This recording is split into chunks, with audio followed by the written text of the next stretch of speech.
Hi traders, I hope कि आप सब ठीक होंगे। आज हम बाय करेंगे गोल्ड को। अगर हम यहाँ पर देखें तो गोल्ड ने यहाँ पर क्यू एम आर बाय बनाया है, जो कि कोस्मोडो रिवर्सल बाय है। तो सबसे पहले मैं आपको फार्मूला दिखाता हूँ क्यू एम आर बाय का। तो ये हमारा क्यू एम आर बाय का फार्मूला है। हम जोन को मार्क कर लेते हैं। यहाँ पर प्राइस ने सबसे पहले लो बनाया, देन हाई बनाया, then lower low, higher high, फिर अब प्राइस हमारे एंट्री पॉइंट पर है। तो यहाँ पर हम अपनी कुछ लेयर्स ऐड कर लेंगे। बेसिकली क्यू एम आर एक हाई रिस्क फार्मूला है या हाई रिस्क सेटअप है, क्योंकि Q M R reversal setup है। इसलिए रिवर्सल सेटअप हमेशा हाई रिस्क होता है, क्योंकि रिवर्सल सेटअप में हम अगेंस्ट द ट्रेंड जाते हैं।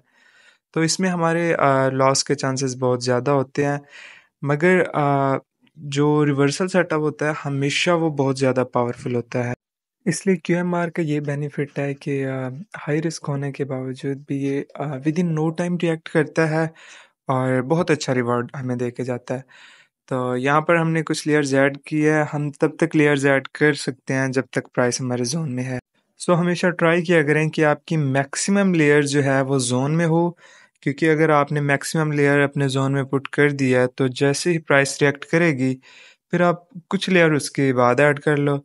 फिर इससे ये होता है कि जैसे प्राइस रिटेस्ट देगी तो आप सरवाइव कर सकोगे और आपका जो अकाउंट है वो मार्जिन कॉल नहीं होगा। तो यहाँ पर मैंने फुल मार्जिन के साथ ट्रेड ओपन कर लिया और मैंने मैक्सिमम लेयर जोन में ऐड कर ली है। तो अब हम देखते हैं, जैसे ही प्राइस ऊपर जाएगी तो हम वो और लेयर्स ऐड कर लेंगे, क्योंकि कंपाउंडिंग टेक्निक में स्मॉल अकाउंट को जैसे ही ग्रो कराना हो तो ये टेक्निक सबसे बेस्ट है कि आप अपनी बिगर लॉट साइज़ या मैक्सिमम लेयर जोन में ऐड करो, फिर उसके बाद ऐड करते जाओ। तो अगर हम यहाँ पर देखें तो प्राइस ने H1 पर काफ़ी सारी रिजेक्शन दिया है, जो कि इस बात को इंडिकेट करता है कि प्राइस ऊपर जाएगी। और मैं एक्सपेक्ट कर रहा हूँ कि within no time price ऊपर रिएक्ट करेगी। ये देखें, जैसा कि हम एक्सपेक्ट कर रहे थे, अल्हम्दुलिल्लाह प्राइस ऊपर जा चुकी है। तो हम यहाँ पर थोड़ी सी लेयर ऐड करेंगे, फिर हम वेट करेंगे हमारे टीपी हिट होने का। क्योंकि आप हमेशा एक ट्रेड पर, सिंगल ट्रेड पर यानी कि फोकस ना करो। जैसे हमारा टीपी हिट होगा तो हम इसके बाद एक और अपॉर्चुनिटी फाइंड कर लेंगे और ट्रेड देख लेंगे। तो यहाँ पर प्राइस अल्हम्दुलिल्लाह फ़िलहाल तो जोन में है, तो let's see what happened. So I am expecting कि ये price within no time react करेगी और अल्हम्दुलिल्लाह यहाँ पर हमने अपने अकाउंट को ऑलमोस्ट 2x तक ग्रो कर लिया है। और मेरा जो मिनिमम टारगेट होगा वो ऑलमोस्ट कोई होगा $900 या अबव इस सिंगल ट्रेड से, क्योंकि कंपाउंडिंग टेक्निक में हमेशा यही फार्मूला यूज़ किया जाता है कि या तो आप थोड़ा सा लॉस कराओगे या ज़्यादा गेन करोगे। तो इसलिए ऑलवेज़ आप ट्राई करो। तो यहाँ पर देखें, अल्हम्दुलिल्लाह प्राइस रिएक्ट कर चुकी है। तो यहाँ पर हम अपने ट्रेड को क्लोज़ करेंगे।